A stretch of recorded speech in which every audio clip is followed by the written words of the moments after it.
Good morning, everybody. It's good to be back with you all again today. I had planned to kick things off by responding to J.D. Vance's primetime address last night, but unfortunately it was so boring and full of empty air that I don't have anything to say about it. It is pretty clear now why the Yale law grad Donald Trump supposedly chose for his debating skills won't commit to debating the vice president. After last night's lackluster performance, if I was him, I wouldn't want to debate her either.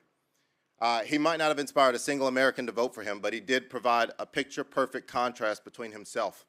He is a spineless backbencher desperate for Trump's approval, and our own Vice President Kamala Harris is a powerful leader and a terrific partner to President Biden. President Biden and Vice President Harris have worked hand in hand to deliver so much progress for the American people. They've supercharged historic economic growth, creating nearly 16 million new jobs. They've taken on Big Pharma to lower prescription drug prices. They've capped insulin costs. They've made historic investments in rebuilding our nation's infrastructure and creating a clean energy future. They've forgiven more student loan debt than any other administration in history, and the list goes on and on. But we're here today to talk about tonight. Tonight, Donald Trump is going to take the stage for the third time as the Republican Party's nominee. And we all know what he was going to say, because Donald Trump says the same 4 or 5 things over and over again. All of them are about himself. Not a single one of them is true. And not a single one of them will improve the life of anyone in this country except for Donald Trump. He'll say the economy was great when he was president, but it wasn't. He's the first president since Hoover to leave office with fewer jobs than when he entered. He'll talk about how much he loves the military and veterans, but he calls them suckers and losers for serving this country. And he did nothing to get them better access to health care. He'll say he'll end Russia's war with Ukraine immediately. Sure, but by giving Putin everything he wants and abandoning our allies. He'll talk about securing the border, but he won't talk about how he separated children from their mothers, children that we're still reuniting with their families today. The architect of the very plan straight out of Project 2025 spoke last night, and he won't talk about tanking the toughest, fairest border deal in decades because he thought it would help him politically. Let's talk about what you won't hear, but you would if you attend any Trump's MAGA rallies. They're going to lie about the 2020 election being stolen, lies about January 6th insurrectionists being hostages and promises to pardon them, praise for authoritarians and white supremacists, comparisons of his political opponents to vermin, assertions that immigrants are poisoning the blood of the country, promises to be a dictator on day one and a bloodbath in this country if he loses, bragging about overturning Roe v. Wade and abortion bans across the country that have followed. And then there's the sharks, windmills, electrocutions, and of course, mentions of Hannibal Lecter. And let's also talk about how tonight will be a capstone to a convention that was allegedly going to be all about unity and bringing Americans together. Well, nothing says unity like disturbing floor placards calling for mass deportations on day one. Really uniting. Nothing says unity like inviting the architect of family separation onto the stage to speak. Nothing says unity like leading the fight chants from the main stage. Nothing says unity like calling the free press fake news, telling them that they're worn out their welcome. I don't know what you think, but that sure doesn't seem like a party that is trying to unify the country to me. But the thing is, Donald Trump and MAGA Republicans don't have a record of accomplishments to run on. So they use hate, extremism, division at his rallies to fire up his base, or he just lies about the record that doesn't exist. The reality is Donald Trump completely failed America as president, and a second Trump term would be even worse. I'll let Senator Padilla and Congresswoman Beatty talk more about Trump's record and his plans in a moment, but I want to end my remarks with this. Over the course of the last 4 days, Republicans have offered their vision for the country. And now it's never been more clear that Americans will face a stark choice, a contrasting vision for this country. The Biden-Harris ticket, who's focused on uniting the country, creating opportunity for everyone and lowering costs, or the Trump-Vance one, with a harmful agenda of taking away Americans' rights, hurting the middle class, and making life more expensive, all while the ultra-wealthy and greedy corporations benefit. When voters head to the ballot box this November, I have no doubt they'll choose President Biden and Vice President Harris over former President Trump and J.D. Vance. And with that, I'd like to turn it over to Senator Padilla. Thank you. Thank you for that. Good morning, everybody. I'm Senator Alex Padilla from the great state of California, and I want to thank you all for joining us this morning. It is good to be here with you all in beautiful Milwaukee at the start of the final day of the Republican National Convention. Now, later today, we'll hear from the Republican presidential nominee, Donald Trump. So we thought it was important that this morning we begin by setting the record straight about him and his plans for the country. So for starters, let's not forget, Trump is a convicted felon, found guilty by a jury of his peers on 34 felony counts. That's right, the Republican Party is making history by choosing a convicted felon as their nominee for President of the United States. And convicted felon Trump has pledged to serve as a dictator on day one. He's also a business fraud. He lost his license to do business in the state of New York and was fined over $350 million for falsifying financial records. And he's still facing charges for his role in January 6th, when he tried to overturn the results of a free and fair election. Now, we know this. We know all this. But it bears repeating each and every day from now until November. And it's not just important to keep in mind who he is. Let's also keep in mind what he intends to do if reelected. Now, I'm sure you've all heard about Project 2025, Trump's blueprint for a second term put together by hundreds of his former staff. Project 2025 is a takeover by Donald Trump, J.D. Vance, and their MAGA loyalists that rolls back Americans' rights and freedoms, hurts the middle class, and threatens our democracy. Now, of course, I'm not expecting Donald Trump to tell the American people the truth about his Project 2025 plans. We know Donald Trump is more than willing to lie to the American people to help himself politically. Now, just over the course of the last few days, we've heard lies about his record on abortion, his economic record, his record on crime. The list goes on and on. But simply put, Project 2025 is the most significant attack on our system of government and our personal freedom that has ever been proposed. Shame on the Republican Party. If elected, Trump and his allies will gut checks and balances to give Trump virtually unlimited power, ban abortion nationwide, and jeopardize access to contraception and IVF treatments, require a loyalty test, not expertise, to work in his administration, cut Social Security and Medicare, and round up over 10 million immigrants and put them in detention camps. And he's got a yes man in his running mate, J.D. Vance, himself having praised Project 2025.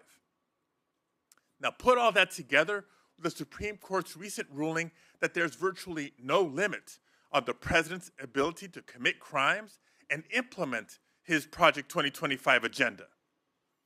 Instead of a government of, by, and for the people, Trump is seeking to build a government of, by, and for himself and his loyalists. I know it's been a busy news cycle, but it's important that we make clear what a second Trump term would hold and how the contrast could not be clearer with Joe Biden's record and Joe Biden's vision for the future. Unlike Trump and Project 2025, President Biden's second term will be focused on the working people of America. Now, we have a hell of a fight in front of us, but Joe Biden and Kamala Harris are ready to lead that fight. They're going to lead the fight to restore reproductive freedom for every American. They're going to protect the freedom to vote, a point of personal pride as California's former Secretary of State. They're going to lead the fight to lower costs for families and ensure that large corporations pay their fair share. And they're leading the fight to protect our democracy both here at home and abroad. And I'll leave you all with this. This election is going to be about American families, our freedoms, and our democracy. And if you'll permit me, a few words for the Spanish language press that's in the room. Se trata del futuro para la próxima generación, incluidos mis 3 hijos. Un futuro basado no en el miedo y el odio, sino en la esperanza de que los mejores días de los Estados Unidos están por venir. Estoy seguro de que mientras continuemos presentando este caso al pueblo estadounidense, como lo estamos haciendo hoy, reelegiremos a Joe Biden y Kamala Harris y derrotaremos a Donald Trump. And with that, I'll now turn it over to my colleague and my friend, the distinguished Congresswoman from Ohio, Joyce Beatty. Good morning, everyone. I'm Congresswoman Joyce Beatty from the great state of Ohio, and welcome to Day 4 of the Republican National Convention, or as they're calling it, Make America Great Again Day. Well, it'd be more accurate to call it Delusional Trump Amnesia Day, because that's the truth. Trump is going to get up on that stage tonight and talk about how great he is. And he's going to ask Americans that famous question, are you better off today than you were 4 years ago? Well, Donald, I've never been asked an easier question in my life. Yes. But now let's take a moment to think back about what it was actually like 4 years ago. Trump was president. He had completely botched the response to the COVID-19 pandemic. Unemployment shot up to 14%. The stock market crashed. Our economy was on the brink. Grocery store shelves were empty. I remember going into those stores. People were fighting over toilet paper, and Black communities were completely abandoned. Black unemployment and uninsured rates skyrocketed. His tax scam worsened the racial wealth gap. The typical white household got double the cut of a typical Black household. Some 300,000 Black Americans lost health insurance in the first 2 years of his presidency. Now let's talk about COVID-19. His COVID-19 response disproportionately left Black Americans dead and Black-owned business shuttered. The murder rate spiked by the most on record, and he pushed to bring back stop and frisk. After losing the 2020 election, we saw it. Trump put a bow on his failed presidency by encouraging a violent mob to storm the Capitol. I know this. I was there. Now, 4 years later, I can tell you, thanks to President Biden's leadership, look how far we've come. There are nearly 16 million new jobs. We hit the lowest unemployment rate in over 50 years. And Black unemployment hit historic lows. We are seeing record economic growth and new business creations, including Black small businesses, start up at the fastest rate in 30 years. Insulin for seniors now costs $35 per month instead of a $400 a month that some were paying. And let's talk about out-of-pocket costs for prescription drugs for our seniors. It will now be capped at $2,000 a year. We're rebuilding the nation's roads and bridges and delivering clean water and high-speed internet to more Americans. I know. I voted on that bill. American manufacturing is booming. 800,000 manufacturing jobs and still counting. We've made the biggest investment in history to combat climate change. So I guess I'd ask Trump, what isn't great about all of that? It's true that this November, Americans are going to be asking themselves, whether or not they are better off now than they were 4 years ago, and whether or not they'll be better off 4 years from now. Well, in Joe Biden's America, we defend democracy, not diminish it. We restore our rights and protect our freedoms, not take them away. We create opportunities for everyone and make sure the super wealthy finally pay their fair share. That's been true for the past 4 years. And it will continue to be true for the next 4 years. That's not Donald Trump's America. In Donald Trump's America, he took away our rights, hurt middle class, and made life more expensive, all while benefiting his ultra-rich donors and greedy corporations. And as he pursues his extreme Project 2025 agenda, we know a second Trump term would be worse. So yes, this November, we're going to make America great again, and we're going to do it by defeating Donald Trump at the ballot box in November and sending him back to Mar-a-Lago where he belongs. And now it gives me great pleasure to introduce Milwaukee's County Executive, David Crowley, for his remarks. Thank you so much, Congresswoman Betty.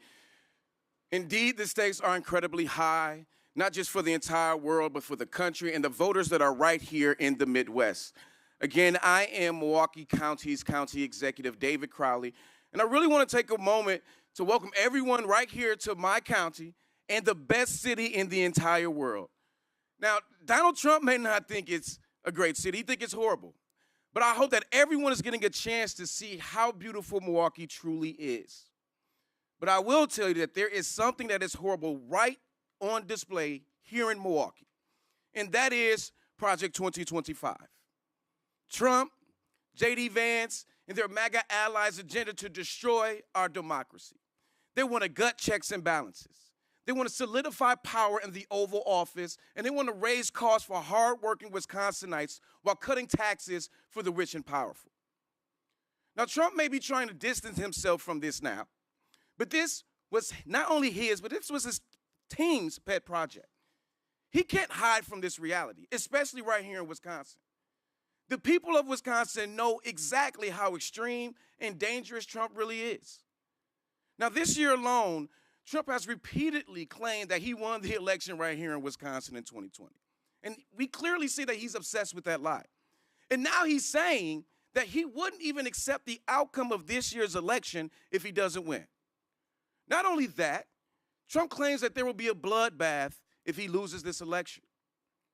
He's promised to pardon January 6 rioters who, in an attempt, tried to prevent the peaceful transfer of power, violently attacked our nation's capital as part of a mob that killed a police officer.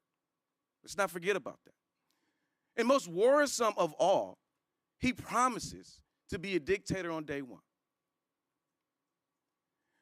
Which reminds me of a line, actually, that President Biden likes to say, which is, you can't only love your country when you win. You absolutely can't. And thankfully, the road to the White House runs through Wisconsin, and this is a state where voters have rejected extremism again and again and again. Whether it was last year when we protected reproductive rights by electing Justice Protasiewicz, or in 2022 when we elected our fantastic governor in Tony Evers, or back in 2020 when we sent Joe Biden to the White House. Now, my fellow Wisconsinites and myself, I know that we're going to vote, and we're going to vote to keep him there in November because we know exactly what is on the line. We know that we have to protect our democracy because there is no other option. And with that, I'd like to hand it back to Quentin for any questions. Thank you. Okay.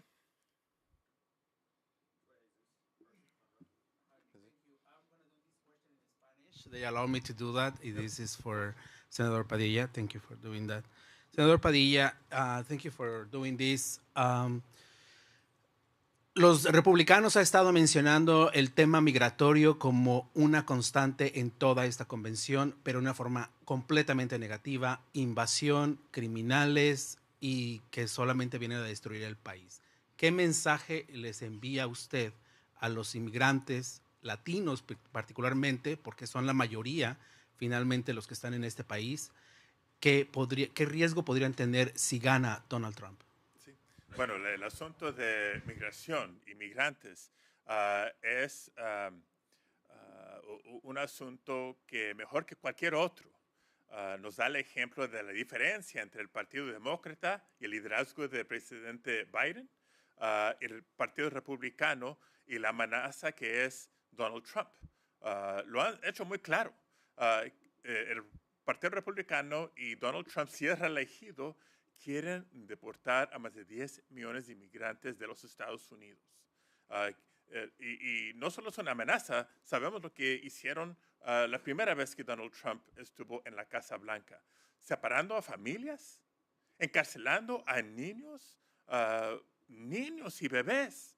Lo han hecho antes y lo harán otra vez y lo harán peor.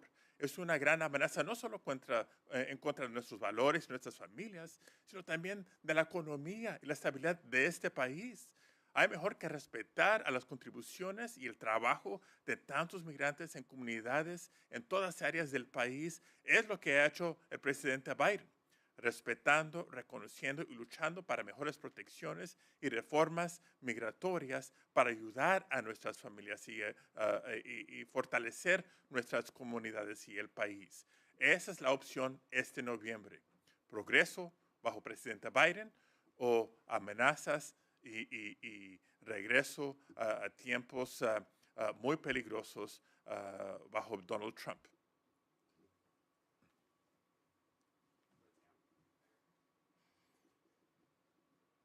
Hi, thank you. I have a question for Quentin and one for the senator. Quentin, first, how is the president doing today? And then also, there are reports that he's more receptive to conversations about leaving the race. And I see you smiling. Is that true? And is the campaign working on scenarios where Vice President Harris would take the lead? And then also for Senator Padilla, your future colleague in the Senate, Adam Schiff, put out a statement calling on President Biden to pass the torch. He seems very concerned, as do many of your colleagues, that the president is going to bring the whole party down with him. Do you believe that it is sustainable for the president to stay in the race? So on the first question, the president is feeling fine. He is self-isolating in Delaware. He's continuing to make calls and do work. He has some official meetings today, a lot of campaign calls that he's getting through, I think some Zoom calls that he's hopping on potentially. And as for the second question, look, the vice president is a part of the Biden-Harris ticket. Our campaign is not working through any scenarios where President Biden is not the top of the ticket. He is and will be the Democratic nominee. I think when it comes to if he is open or being receptive to any of that, look, the president has said it several times. He's staying in this race. I talk to the president every single day in some form of Zoom or phone call. He's usually fact-checking me on a statistic that I got wrong. 15.5 million jobs is very different than 16 million. But the president is in this race. He is going to, and we look forward to him accepting the delegates in Chicago and continuing with this race to talk about what's at stake. And I'll just add, yes, I know President Biden well. He's not skipping a beat. He may have to isolate a little bit because of COVID, and that shouldn't surprise anybody. Look, I represent California. COVID numbers are up. It's part of our new reality. But Paxlovid, yes. Bleach, no. I'll say that again in case you didn't get it. Paxlovid, yes. Bleach, no. And so he's going to continue to work, even if it's via phone, via Zoom. He's got a tremendous day job. Let's not forget about that. And he's continuing to aggressively campaign. Now, to your question about my colleague to be Adam Schiff, who I've known for many years, respect tremendously, but couldn't disagree more on this issue. I mean, for anybody wondering whether President Biden is committed, members of Congress got a letter last week and a half ago. He's thought about it, he's been approached, and he's decided. I know, having spoken to him personally, he's committed to the campaign. He's committed to winning in November because we want to continue the progress we've made under his leadership and because we know the dangers of Donald Trump. Look, as far as the campaign goes, nobody's predicting a landslide this November in any direction. It was a very close race 4 years ago, and it's going to be a close race this November. But the numbers that I've seen, the data that I've seen, the polls that I've seen show that we're more than in the ball game, but we have 109 days left. And we need everybody in our team working hard, talking to voters, organizing, mobilizing, getting ready to get out the vote, because there's too much at stake this November to do otherwise.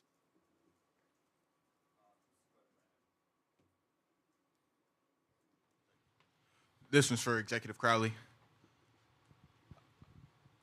This whole press conference and this week has been about Project 2025, but it seems like a majority of Americans aren't going to read that long policy.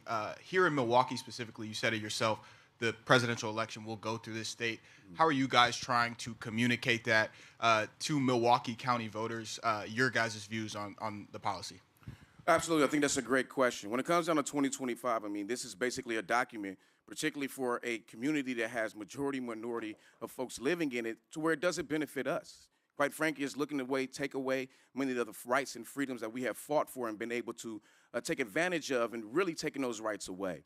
But it's not just about Project 2025. I think having the Republican National Convention gives us the ability to also show that stark contrast when it comes down to the message. And while, frankly, this gives us an opportunity to get some free advertising to the entire world for Milwaukee, this also gives us an opportunity to, again, bring issues that directly impact our community. Folks want to know what we're going to do about affordable housing, how we're creating opportunities for them to lower the costs that they're seeing in the grocery stores, making sure that children still have access to great quality public education, making sure that we can continue to expand mental health and opioid addiction treatment services. We have been able to do that through Milwaukee County, and we've only been able to do that because of the partnership of the White House in the Biden-Harris administration.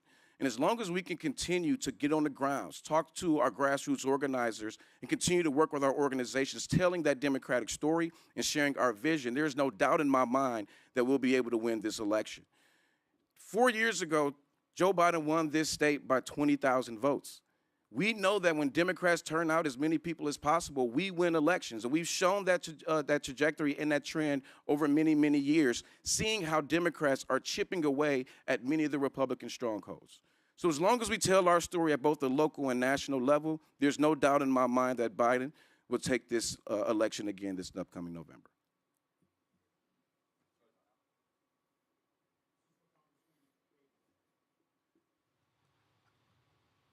Project 2025 is polarizing. We all know that. But for the last 3 days, I haven't really heard it mentioned in any of the speeches, virtually non-existent in the speeches. Why do you believe that it's not being talked about inside Fiserv Forum, but it's being talked about outside Fiserv Forum? I think that's a good question. And I think the answer to that is you have Donald Trump trying to distance himself from it, and we know that's not true. You have J.D. Vance embracing it because he will be the face of it. I think they don't want to talk about it because they know the American people will start asking more questions. They're already trying to shield this 900-page document. If you look at the summary or you read the whole document, it will talk about the pillars that they have, how they're going to have what their transition is, what their first days will be like. Then they have this whole thing about the employees are going to be in a LinkedIn database. And if that's not worrisome enough, they then are creating a presidential administration academy to train these individuals to be like Donald Trump. But if you get into the guts and the meat of it, do they want to tell America that they are going to dismantle the Department of Education? Do they want to tell America that they are going to do away with diversity, equity, and inclusion and take all federal funding away? No. You know why? Because that will make more Democrats be energized. That will make Black America get their attention when you talk about all of the things that they're going to do in this dictatorship that will not be good for the soul of this nation, and it won't be good for the American people. So they're hiding it, and that's what they do best. They put sound bites together that aren't attached to any real transition plan or any leadership. We saw that when Trump was president and what his 4 years were like.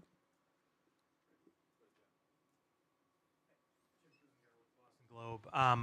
The Republicans seem totally united behind Donald Trump here, and yet we continue to hear reports of Democratic concerns about President Biden at the top of the ticket. We see polling to that extent.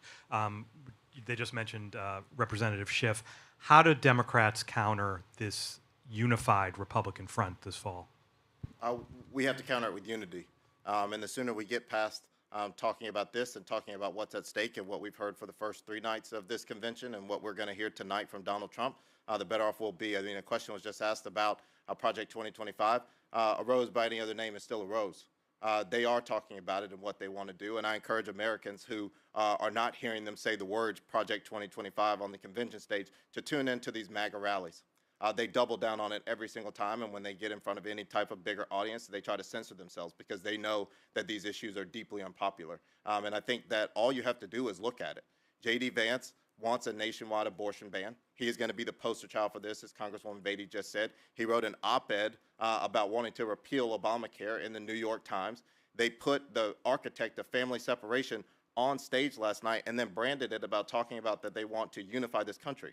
There's nothing unifying about that. And so Democrats have to come together to talk about the work that they have done for the past 3.5 years under President Biden, capping prescription drug costs, expanding health care services to our veterans, making sure that they're going to be taken care of when they come home, lowering the cost of prescription drugs for everyone, trying to push for a fair tax code, actually doing something about immigration and not just lying about it. And that is our policy, and that is our stance. And we're going to continue to do everything we can to make sure that we're drawing a very stark contrast between the two different visions of this country. And I think that Republicans are showing us exactly who they are. Yep.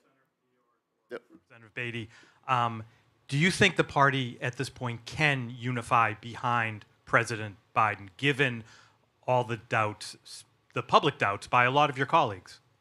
Let me just say I am very comfortable that we will be more unified because we understand that diversity is our strength. And we are a party of diverse individuals, but we also recognize greater than that unity is our power. So we're having some family discussions. I'm comfortable that we'll work through it. President Biden has given us the answer that he's staying in the race, and we're supporting him. I agree. We will unite. Our convention is still a few weeks away, but it'll be here before you know it, and you're going to see the unity not just during the Democratic National Convention, but in the days that remain between now and November 5th because of the important work that we have to do on the campaign trail. I would also differ with you on this. What you're going to see from Democrats is unity. What you see from Republicans isn't unity. It's falling in line. Donald Trump has bent this political party to his will. They do not allow for dissent, and that's why you haven't heard it at the convention.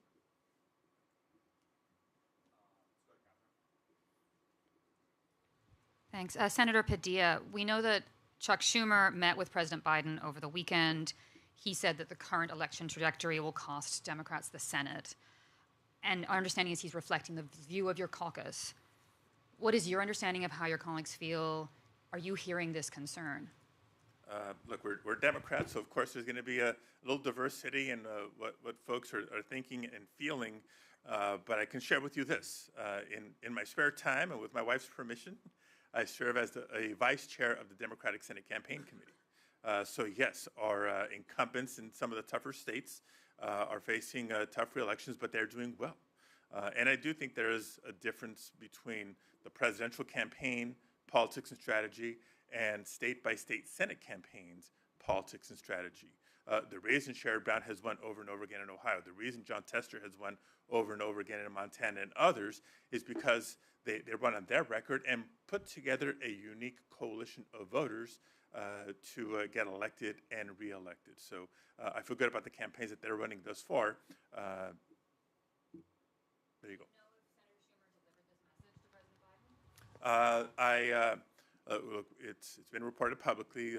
Representatives of President Biden met with our Senate Democratic Caucus last week and heard the diversity of views. I wish equal attention was being paid to the views of the many, many Senate Democrats who are completely supportive and actively helping the Biden-Harris ticket as the attention that's being paid for those that may be questioning or worrying. Look, President Biden's been around the block more than once or twice. He'll hear from anybody. And so he's not just going to hear from people who are with him 100% and working on a daily basis. He's happy to hear from folks that may have different views, different opinions. But at the end of the day, 14 million Democratic voters have spoken through the primaries. President Biden has the committed delegates he needs to be the nominee. He is our nominee. And unless or until he suggests different, we got work to do. And we're going to win this November.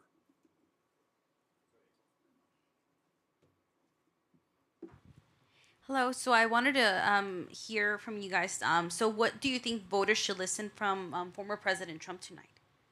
Thank you. I appreciate the question. It's pretty refreshing that we get to actually talk about what's at stake in this election.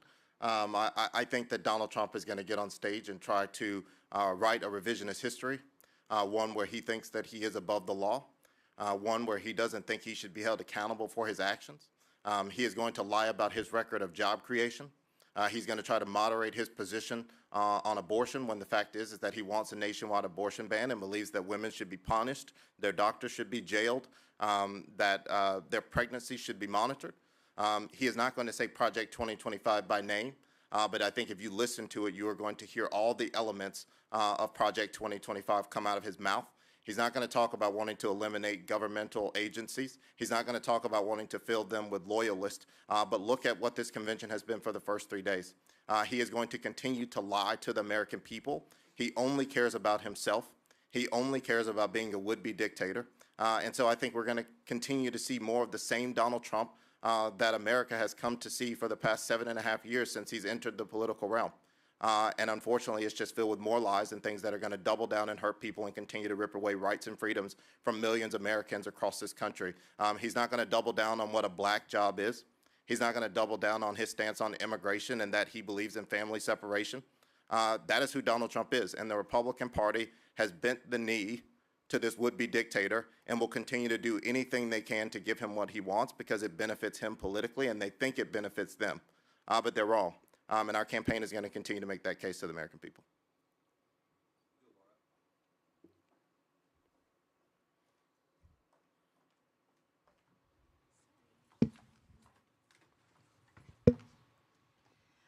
Why are the Democrats, spending so much time focusing on Project 2025? Well, look, I think it's important. I mean, when we talk about, these sort of personal attacks, we can have opinions and feelings about each other. People can, have feelings about President Biden. They can have feelings about President Trump. But what Americans are focused on is what their lives are going to look like. The next president of the United States is likely going to get to appoint Supreme Court justices. Look at Trump's track record of who he has put on the court and the rights that they have taken away from Americans. The next president is going to be able to usher in continued economic growth, or they're going to be able to roll it back. We believe Donald Trump is going to be able to roll it back. Any American that has not Googled Project 2025, I encourage them to do so. We're focused on it because it is his second-term agenda. It is a plan that has been put together by people he appointed in his first term, loyalists to his campaign, people that he has in his inner circle. So we are using the facts. This is what this election is about. It is not about Joe Biden's age.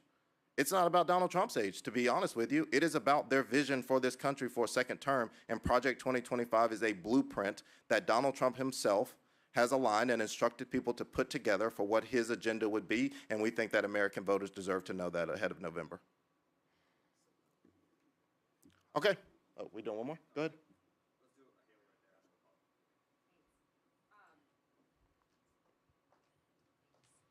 So there have been some reports that the president is working towards a decision regarding his path forward. I just want to be clear.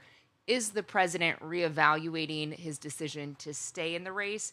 And has the campaign seen any indications that he is less likely to win against former President Donald Trump? And if so, are advisors sharing that data with him? Look, I talk to the president every day, like I said.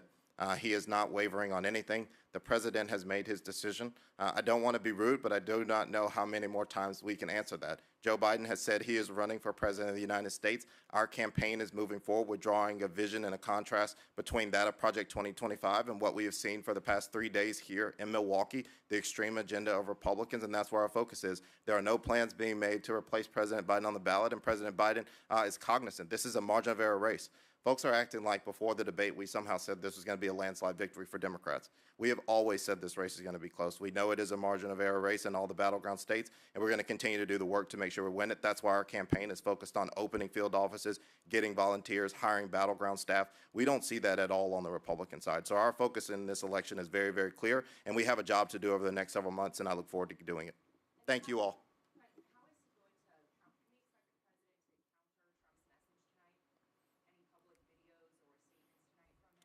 Well, I think you can probably expect a statement from the president, but I think that, the president is countering Trump's vision every single day.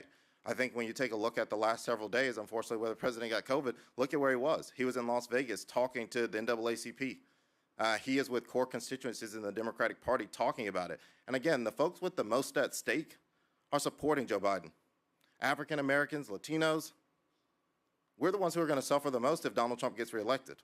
Women, and I don't mean to be brash or harsh about it, but I think we should take a look at the people calling for the president to step aside and the people who have the president's back. That is not what we're seeing when the president is in Wisconsin, when the president is in Michigan, when the president is in Pennsylvania. We hear chants of 4 more years, stay, Joe, stay. And it's because they know the president has their back and he's going to continue to do so. So President Biden's focus is very clear. Our campaign's focus is very clear. We care about voters. Voters are going to decide this election, and that's where our focus has been since the moment he announced for re-election. Thank you, guys.